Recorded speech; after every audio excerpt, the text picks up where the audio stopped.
Hey guys, this is John, and I'm playing Fernando Mata in the 3-minute pool on ICC. Alright, gonna try to work on my speed this session and attempt to stay ahead on the clock as much as I can. So first up, Mr. Mata. Okay, let's play bishop f4, and I'll just play standard e3. Let's take on d5. Often they take with the knight, but he takes with the pawn. Okay, let's castle. Normal looking stuff so far. I'm gonna play rook c1. This is useful, potentially, on the half-open file. I'm expecting bishop b7, but no. Okay, he does that instead. I can play bishop b5 and hit the knight. I'm tempted to do that to try to sucker him into playing rook c8. And you know what? I think I'm going to do it. So point is, if rook c8, I have bishop a6. And then if rook a8, to hide the rook, bishop b7 with the fork. So kind of a weird idea, but it may work. Also, my queen helps to defend d4, although I am in this pin, so this is a little uncomfortable. If c takes d4, I can take on c6, because I'm hitting his rook. So he plays knight a5. Okay, let's play h3. Just try to kick him back. I'm thinking about playing g4, and then knight e5. And this is 3-minute, and we're working on our speed, so let's do it. And sink the knight in. These pawns are potentially a bit weak, but black would need some sort of thrust to prove it, and I don't see him doing that here. Okay, knight c6 maybe?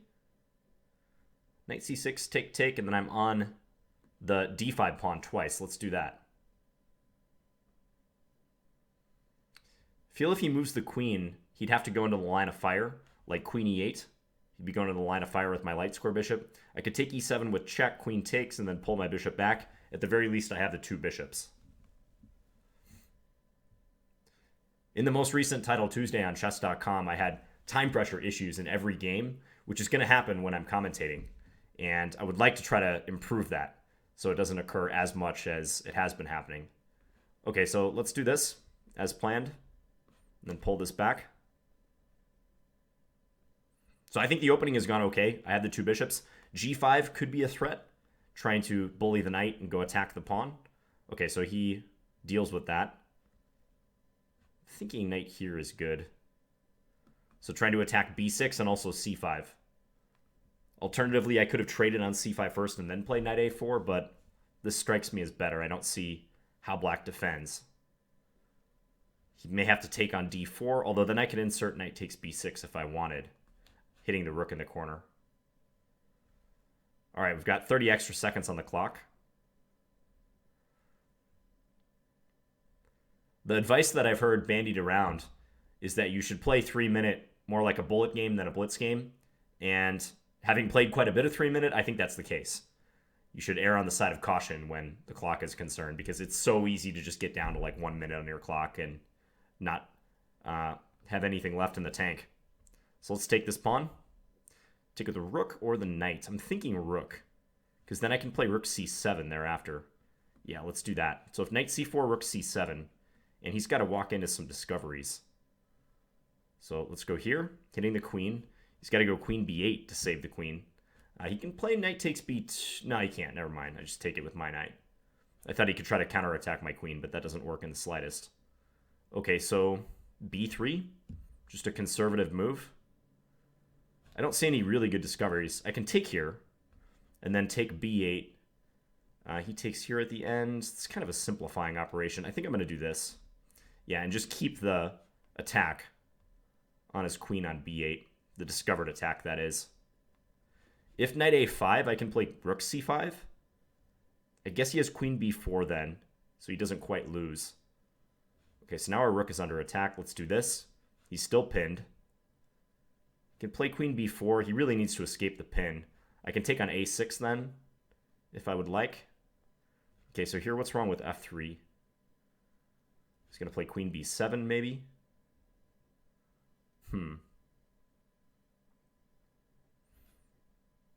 f3, queen b7. Not going to concern me. I can just bring my rook back in that case. Or play rook b6, in fact.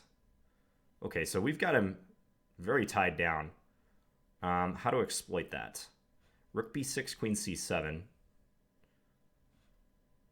Let's go here. I'm just going to prepare to bring this over and cover the b4 square in particular. Let's take this now. Time.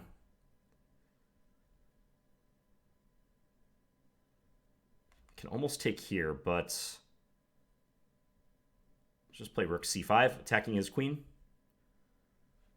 And try to badger him with a trade. Can bring the queen in here, but I'm not scared. Okay, now we're up, what, 2 pawns? 2 pawns, pretty cushy. Let's just take that. If he brings his rook to d2 at the end, I'll play rook f2, holding the second rank. Let's do this. We're controlling matters nicely. Knight d6, rook b6. Okay, let's just bring this knight in.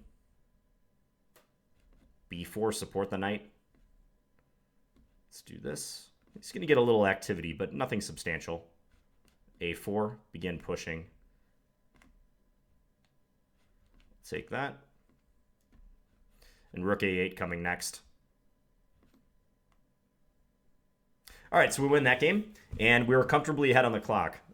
16 seconds, I'll take that at the very end, and we had a winning position too.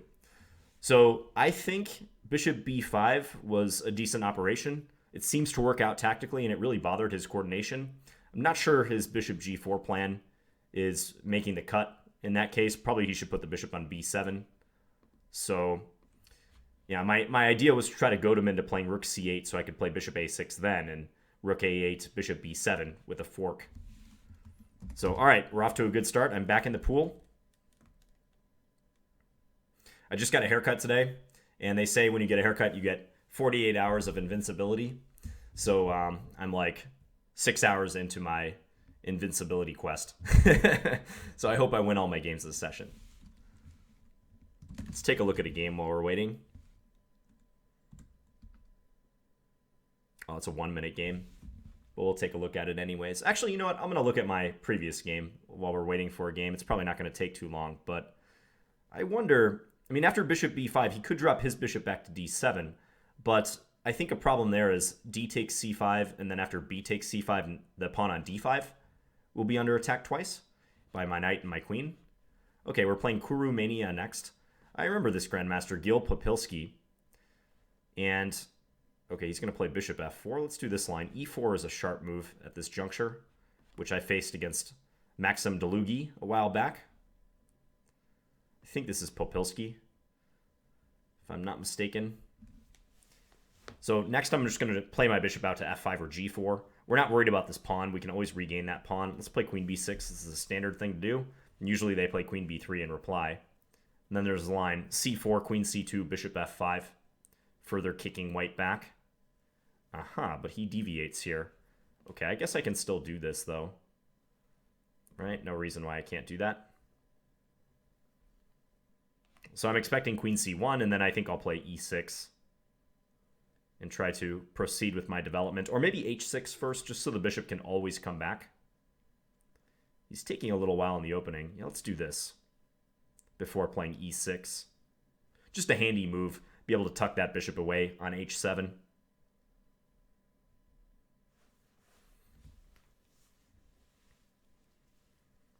He seems distracted because none of these moves have been especially terrifying for white. They're all like standard moves. So bishop e2, castle, knight bd2. Sometimes white does this maneuver, bishop to e2 to d1 to c2. Let's keep up the pace. I'm just going to play bishop e7 and castle.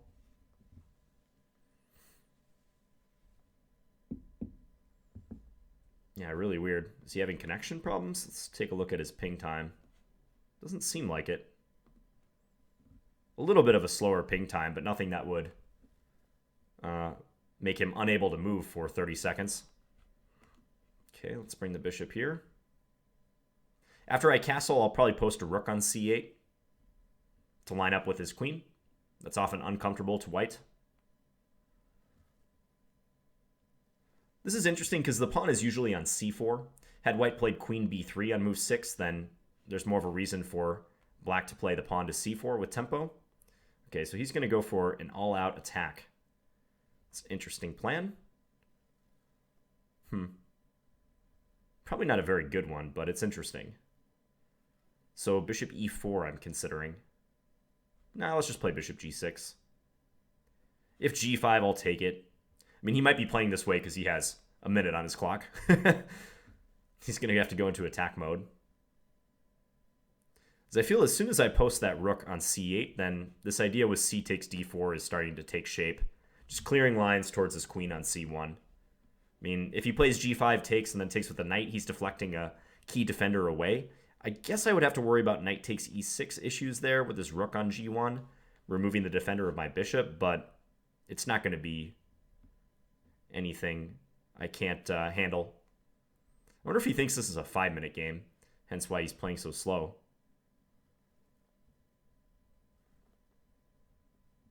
I mean, if he takes here, I could play bishop f5 even, I think. It would be all right. But I'd like to avoid that. I'd like to just take on d4 if I could. Take, knight takes, pawn takes, rook takes, take c3 at the end. Looks pretty good. Now I'm going to be a little cowardly and do this. I think my position's good even without resorting to the capture and allowing knight takes e6. So I'm just going to try to shut down his play when he has so little time remaining.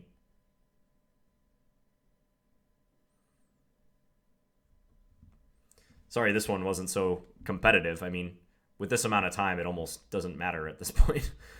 The moves he plays, as long as I can stave off mate for a few seconds. Yeah, h takes, bishop here, rook h1. If his queen was able to join the attack on the h-file, he might have something. But yeah, he just lost on time. Really weird. As I was explaining, I haven't seen this version of it before where white refrains from playing queen b3. Because usually it would go, if I examine that game,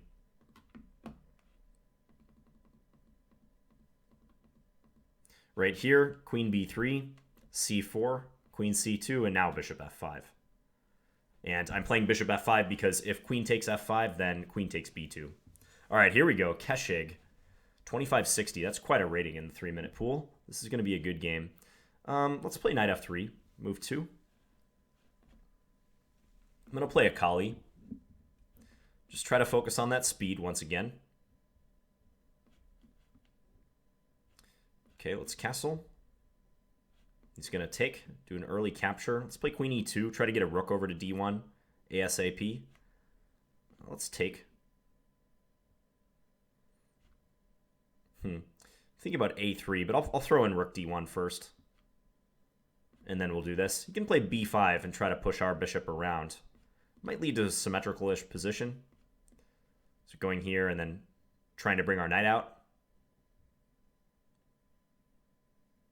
Nothing doing much here for white, but it's a position that we can play quickly, hopefully. Let's play rook c1. Bit of an odd placement for him, for his queen, but I have seen this permutation of this with the rook, or the queen on b8, rather. Knight d4, maybe? Looking to go knight c6. I've got h2 covered, so I think I can get away with this. Also, this sets up potential threats on e6. Knight takes e6 or bishop takes e6. Maybe even queen g4 is enabled. Trying to jump in on the attack. Okay, so bishop e5 looks sensible.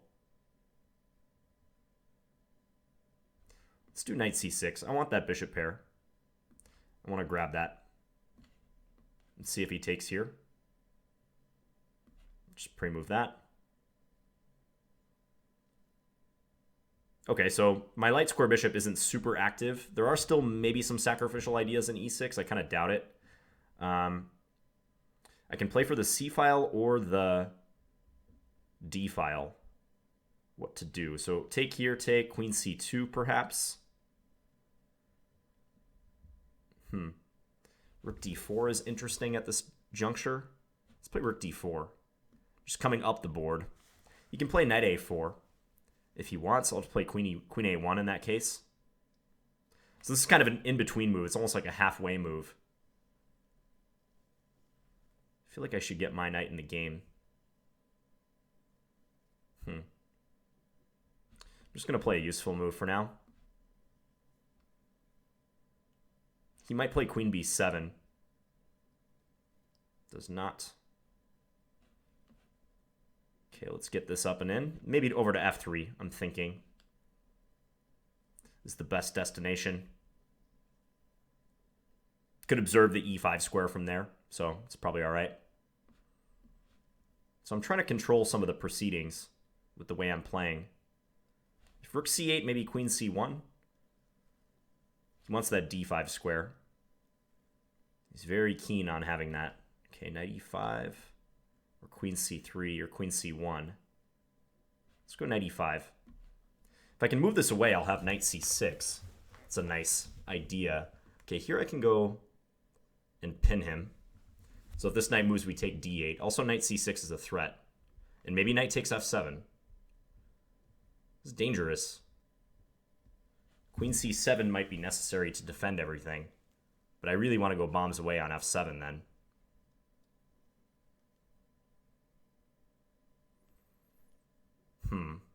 I don't know if that's sound, though.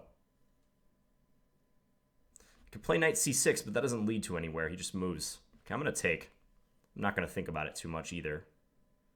Okay, if I take king e7, is he really holding there?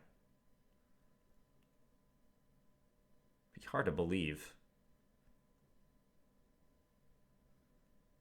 Okay, I'm going to do this. We'll capture this way, and then we're going to go back and pin him again.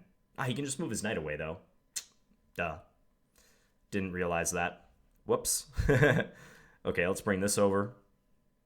I could have traded, and then I would have won e5. Another mistake. Yeah, had I traded on d8, my queen would have come in and won. So I'm making some mistakes here. He could play knight c4 now. Let's pull this back. Yeah, let's do that. Maybe rook d8, though. He's trading now.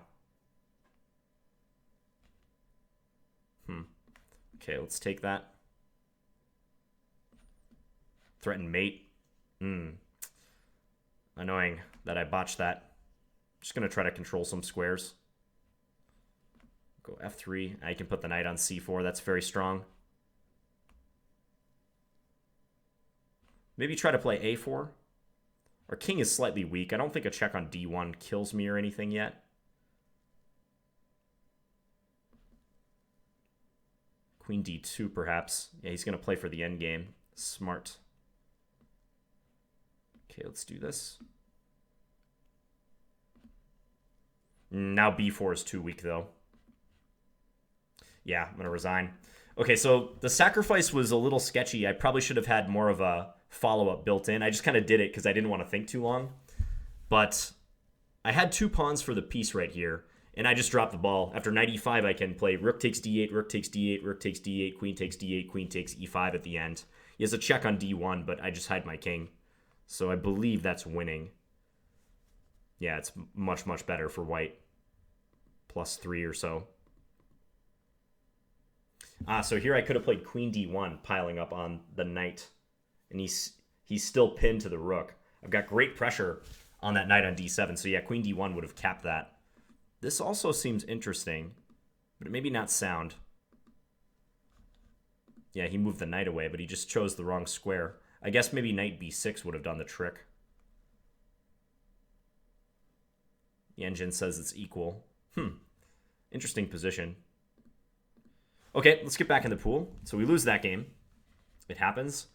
I don't think this choice of opening is all that inspiring for white. I just sometimes play the Kali because it's easy to play, and when I'm just looking to play chess, I like giving it a whirl from time to time. It does block in the dark square bishop. That's one of the issues with those systems involving e3. Who is Keshig? Anton Shomoev. Yeah, I think that's a pretty strong grandmaster. I don't want to speculate what his FIDE rating is, but I've heard his name before, and I'm fairly certain he's strong. Has a good 3-minute rating for sure. Maybe he gave me too much play with this whole bishop e5, knight e4, bishop e5. I would bet that the position is close to equal right around here. Computer actually even likes black a little bit. It says play on the queen side and go a5 and try to attack b4. But he got aggressive with his minor pieces. And I had even stuff here. Knight takes e6. And then the idea is f takes e6, bishop takes e6, check, forking the king, and also that knight on d7. We would have a double attack. So I ended up going for this and trying to play with bishop and knight versus the 2 knights, and I think I did a pretty decent job of it. Here the engine wants to go rook takes d8 followed by queen e5. We're playing WIM Just. Let's play a Scandinavian. If knight c3, maybe I'll play a queen a5. We've had a lot of queen d8 lately, so let's play a queen a5. Also, another line I got to play is e takes d5 and then knight f6. I really need to play that variation because I have not done that. Lines that I think are annoying for black are lines involving d3 in the queen a5 variation. So like here, white can play d3 if they like. Okay, so she's going to go for like a knight ge2 setup. Yeah, it's possible to play this way. I'm going to play g6 and just fianchetto. A little restrained, but I think it's all right. Okay, let's play c6. It's not too bad, especially if white castle's short. And this is never the end of the world for black. Let's castle ourselves. Not sure about a3. I can try to get this bishop outside the chain, but the problem is it doesn't have a great square to land on.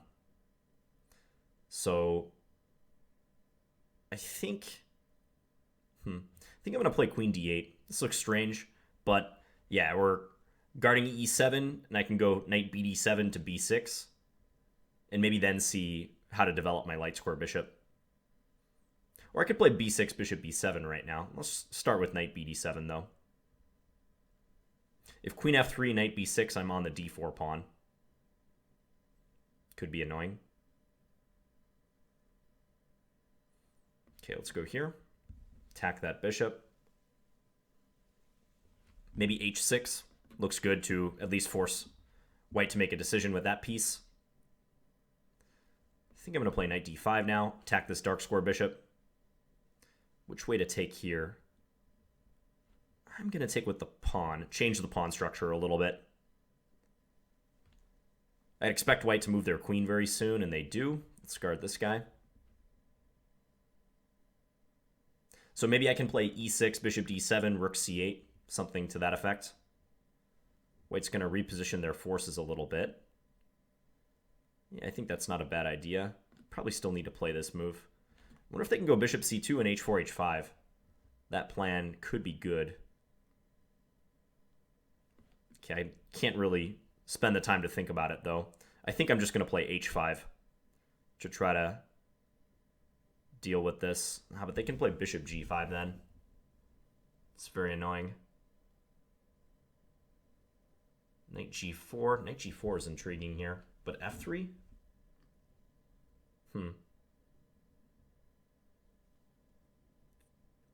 This is how I get in time pressure. I'm going to try this. Trying for queen takes h4. f3 might just force me back, but I'm hoping that f3 is actually kind of a weakness. Okay, now I get to do this move. This is what I was hoping would happen. And queen h2 is kind of hanging in the air. And my queen and knight could be a nice attacking unit. Maybe f3 still. And then I'd have to pull the knight back to f6. But white's a little shaky on g3/f4. So knight g4 was a little bit of a bluff, but you're more likely to make bluffs in 3-minute chess than 5-minute. All right, so we get this trade. They pull the knight back. No mates or anything that I see. Let's go bishop here. This is kind of risky, but I want to try it.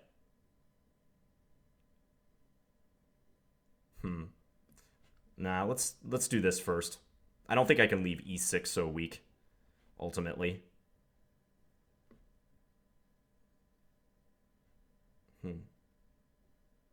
Okay, just got to do something. 43 seconds. Try to keep attacking forces on board. Let's do this.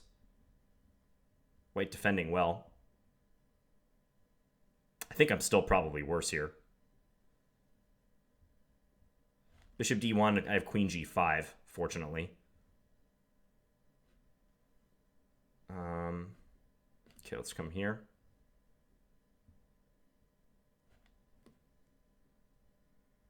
Let's do that. If f4, queen h4 is my plan. I'm going to try to sink this knight in if I'm able.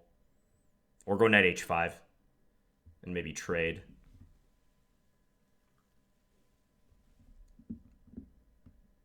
So get the knight in somewhere. Swap. Ooh, and they hung the bishop. That was fortunate for me that they made that mistake. I can take there. I think this has got to be winning. or close to it. Yeah, they just resign. Take, and either queen takes or rook takes looks pretty good. So that was real lucky that white hung the bishop on f3. And again, I said knight g4 is a bluff because I think white can just play f3 here, and I'm forced to go back. Yeah, f3. Black's position is probably somewhat bad. h5 is given, but I thought h5 bishop g5 was unpleasant because then white would at all times be threatening to take and then take on h5. A little bit of a shaky game. And honestly, like, I lost some enthusiasm for the queen a5 line because of these setups where white does not commit to d4 right away. Against queen d8, they aren't as irritating, I've found, but in the queen a5 lines, they can be an issue. Okay, so we're playing Irokez, or Irokez. I don't even know what that is, if it's an I or an L. We played this player in Bullet quite a bit. Let's play a Sicilian Khan. Put the queen on c7. We're going to choose a setup with bishop e2. All right. Let's play... Okay, let's go d6. I think against bishop e2, I like the line with b5. I should have played that, but I forgot. All right, so they're advancing aggressively in the center. How about h5? Let's try to discourage them from pushing g4. I know they can stick their bishop on g5, but this should be okay. Let's go b6, try to go bishop b7 before they clamp down with the a5. Let's do this. Queen e7. Develop. Okay, so we've got a normal-ish middle game. Let's go here and maybe look to soften them up with h3 at some stage. Rook d1.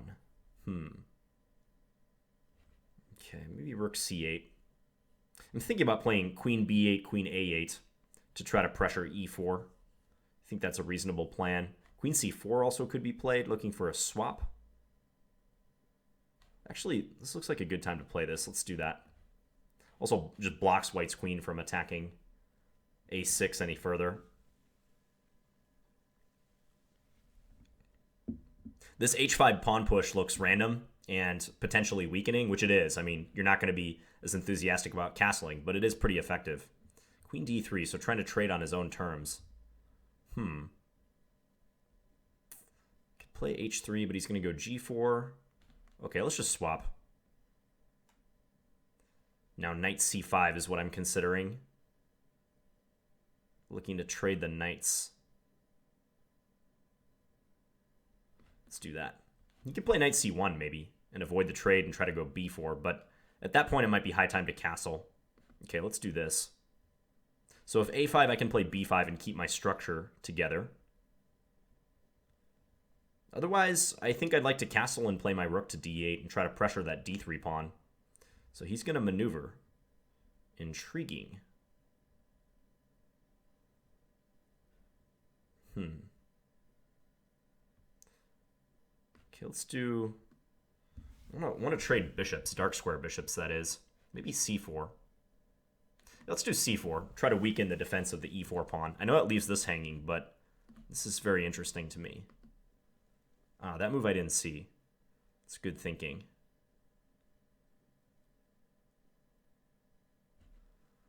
So I probably got to go all in here. If rook takes d3, maybe rook b4. Yeah, I didn't see the insertion of knight c3. Nice point there.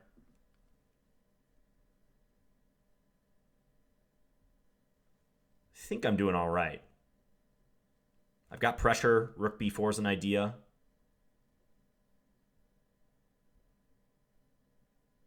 I can still castle.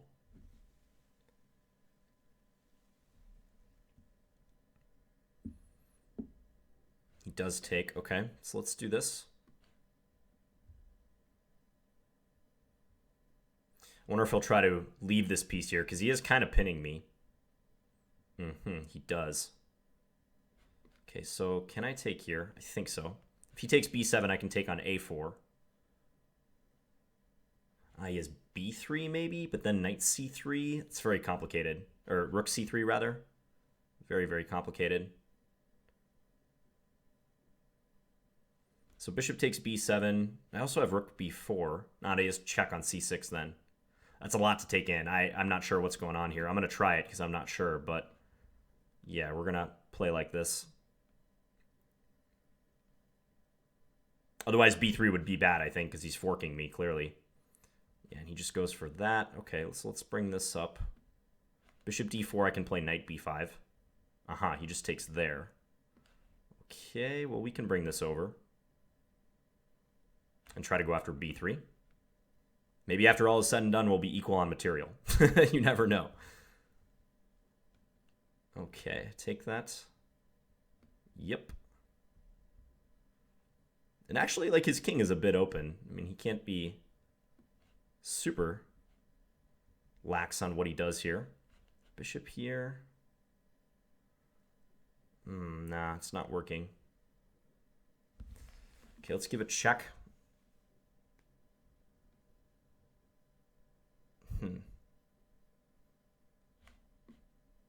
Let's go here. You can just take f7, though, I think is one issue. Do this. Let's try to get this back in the game and then go rook b2 check. Ooh, we hung that. Okay, let's check again.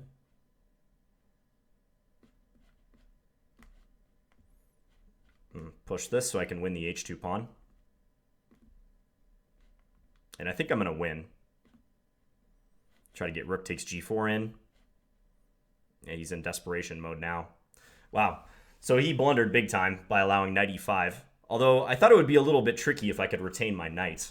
It seemed like he navigated those complications pretty well, though. Got sharp.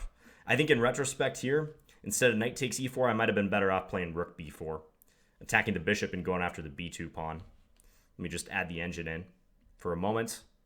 The engine says, none of the above. Don't even bother doing either of those. Play castles instead.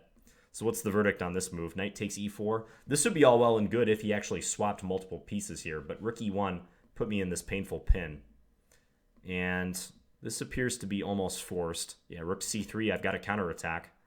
Note that if I play rook b4, he has that bishop c6 check move, which I think is bad news for me. Rook b4, bishop c6 check, king over. I'm not so sure about that. Maybe bishop a5 then, attacking my rook. That might be the move. Looks bad. So I did this, and he took here at the end. So now he's got two bishops, an extra pawn, and I had to neutralize his play. I know I'm giving you guys very much the Cliff Notes version. Knight d1, probably bad. My knight is on a very bad square there. But time was a big factor, clearly. Here I might have enough to hold, because my pieces coordinate well, the remaining pieces, and white is up a pawn, but my rook will be active on the second rank. My rook and my knight make a much better impression than the rook and the bishop here. The bishop looks strong on e6, but really all it's doing is holding the pawn. It's not helping create threats against my king or helping white's own king. I guess it could maybe open up rook f7 if he could actually get his rook there, which he was trying to do, but ran into this. Okay, back in the pool. We'll play a couple more. I'm at 23:55, 3 minute. Not bad. I haven't played this time control for a while, but I'm satisfied with that rating. It seems like there's a little bit of deflation in the 3 minute pool compared to the 5 minute pool. So you have players who you would think would be higher rated, but aren't actually in the 3 minute pool. Just my observation. What else can we talk about in this game while we wait? Yeah, the nature of that h5 move. A radical idea, but in the con it gets played a lot. So you can use it to control the g4 square, and in some cases begin a pawn storm against the enemy king, so attacking white with h4, h3. The downside is you weaken g5, so if he plopped his bishop here, I wouldn't be able to play h6. You also make it hard for your king to get to safety on the king side, because castling king side might entail just dropping the h5 pawn. Let's just see what the computer recommends right around here. It says play b5 instead. If b5, g4, I guess I can play b4 maybe and counterattack his knight. Yeah, computer's not a big fan of h5, but I kind of figured that.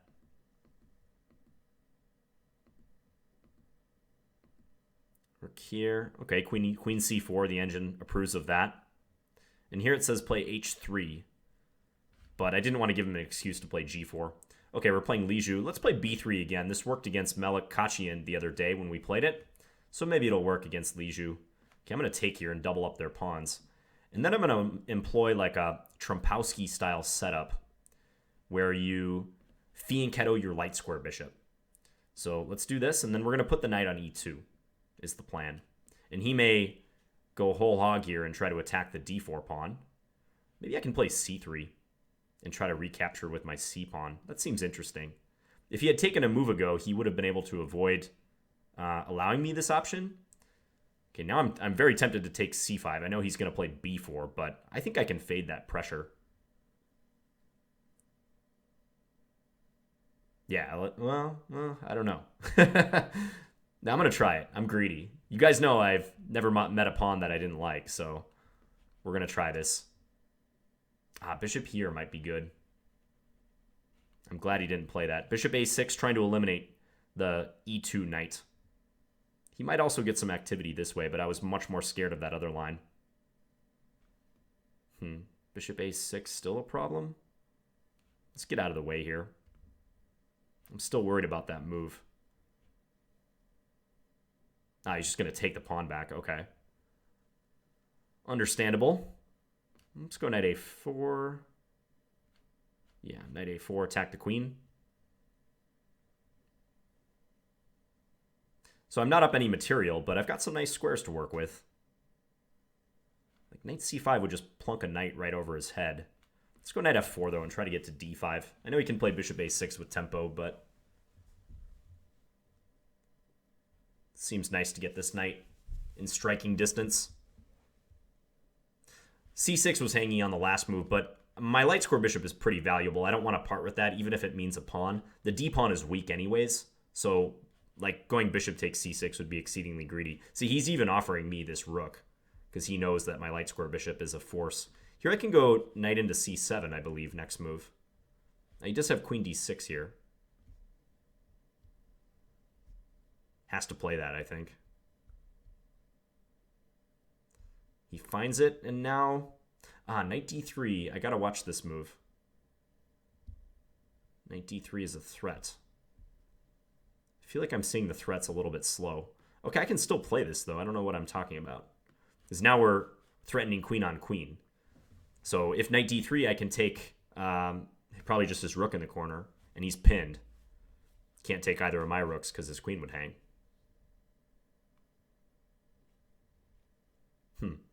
So this might win material after all. Although he could just move the rook away. Oh, no, he can't because his queen is hanging. There's so many things hanging, I'm getting confused right now. He does play that. So just knight takes a8, I was thinking. I could also take on a6 and just remove that light square bishop. And then if queen takes, play bishop f1.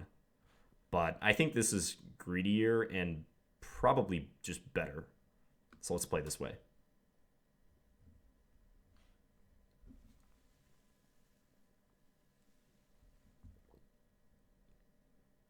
So if, for instance, a queen move is played, like queen a3, I'm thinking knight c7, queen takes a2, knight takes a6, queen takes f2. I think I can just run. I believe that's fine for me. Yeah, let's go attack this. I'm not going to be afraid of this. I can even play rook c2 against that move. That might be the cleanest of all. Just block his queen on the second rank. Okay, so he's going to go for that.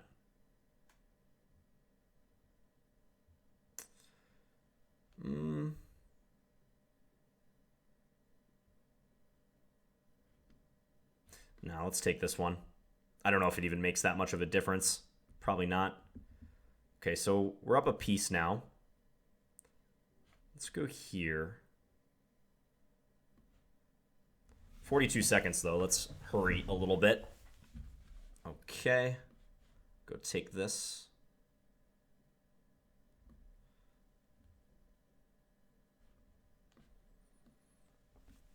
Can go take my... Let's do this now. My queen holds the knight. Let's go here and try to play for rook c7 if we can. Or maybe rook c8 is a good plan as well.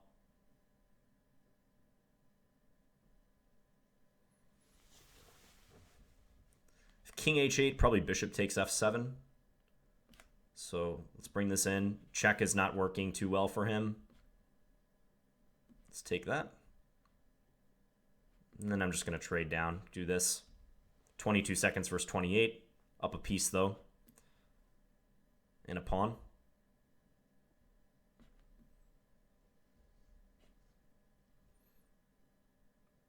Hard for black to move as well. I'm not going to take that bishop. That bishop is so poorly placed anyways, so just do this. Try to weaken his structure. Go and attack that bishop again. Okay, I can just take that. Nothing doing. Go block here. No stalemates or anything to worry about, I don't think. King always has g7 to go to. Let's pre-move some moves.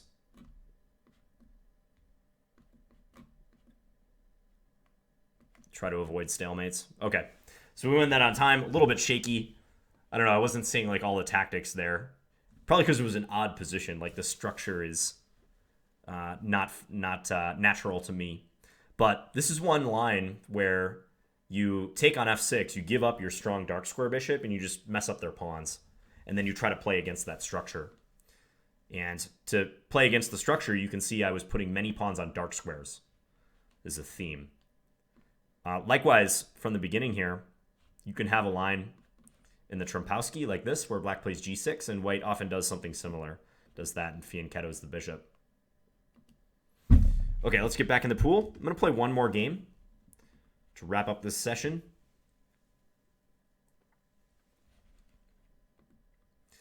If we analyze this game, I think if black's going to take on d4, they should do it right here. Because when I'm allowed to play c3, suddenly I'm shoring up this pawn and threatening to take on c5 at the same time. So if they had captured a move prior, though, I could take with the knight, I suppose. But then knight c6 gives black's knight something to chew on d4. So I guess I could have taken that way, and I have a decent structure as well. But somehow it seems better to take with the c pawn. Maybe because the e-file remains closed. Just something about that looks a little bit more appealing from the black side. Let me see if the engine agrees. It says knight c6, not a bad move. c3, this is consistent with the idea of trying to block out black's dark square bishop, putting pawns on the same color. Oh, bishop a6 was one move I was wondering about. I thought that could be dangerous right here, but maybe not. a3, the engine says. And then if take here, probably just blockade the pawn or get the rook out of the way. And this pawn might fall sooner or later. Structurally, black has issues in this type of scenario because they've already compromised their pawns to some extent by virtue of allowing the capture on f6. I've never liked this structure much for black, so I've always avoided it. Like, for instance, when I'm playing black against the Trompowsky out of knight f6, I've usually opted for, if I can flip this around, either knight e4 or occasionally I'll play d5 and go for this structure with the pawn on g7, but not g6. But most of the time I've gone knight e4 and tried to counterattack the dark square bishop, looking to avoid any trouble. Okay, I'm having to wait a really long time to get a game here. It's 10:30 at night right now, so people are maybe not biting in the pool as much as they usually are. So bbperer is the last opponent. Oh, and he plays b3. All right. Okay, I'm going to do d5 and bishop g4 and try to mess with white's development a little bit. There's a line with g4, and he plays it, where white gets nice and aggressive. Let's go here and then put the knight on c6. Go e6, just standard development. He can go after my light square bishop, so let's play h6 again, so if knight h4 we can hide away. Let's do this. Thinking about queen c7, maybe with an eye towards playing knight e5 in the future. Let's actually go bishop c7. Maybe queen d6 is an idea. Create a battery towards h2. It also gets out of the way in case white wants to play e4 and threaten e5. Yeah, like it's nice that I don't have to worry about that so much. Okay, let's just castle.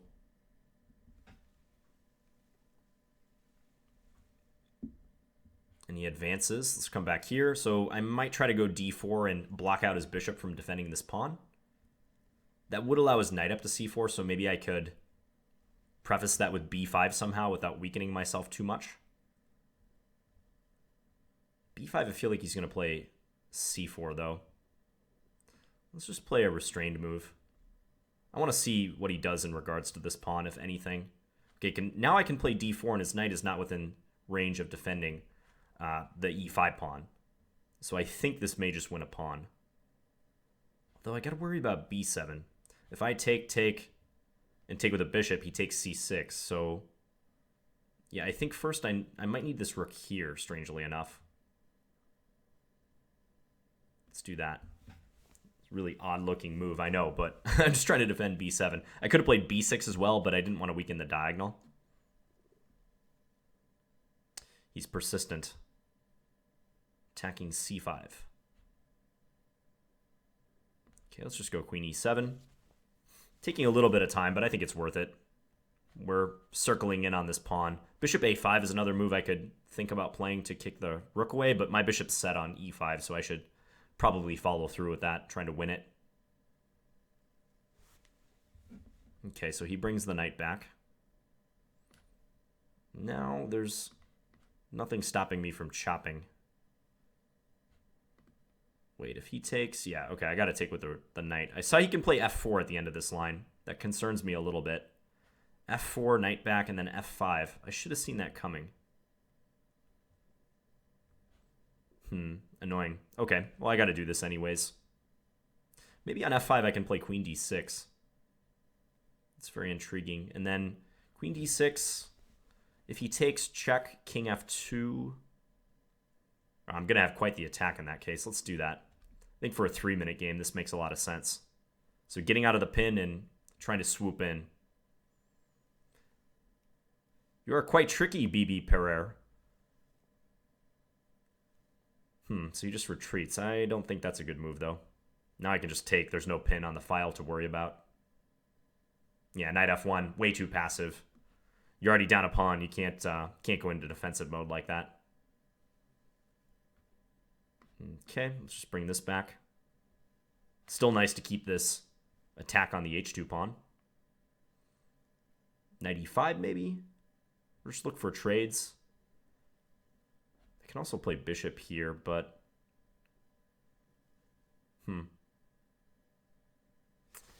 Bishop there. Yeah, let's do that. His knight can get back in the game if I do that, though. Okay, we're just going to go for swaps.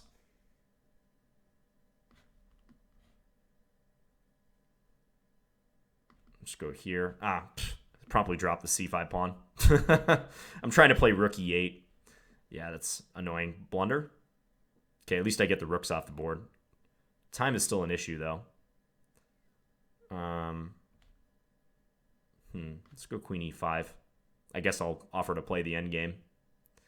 Now he can trade and win one of my pawns, though. I'm really playing this poorly. It's kind of a implosion. Yeah, you can take c6 and then take a7. Did not see it. That's still pretty good, though.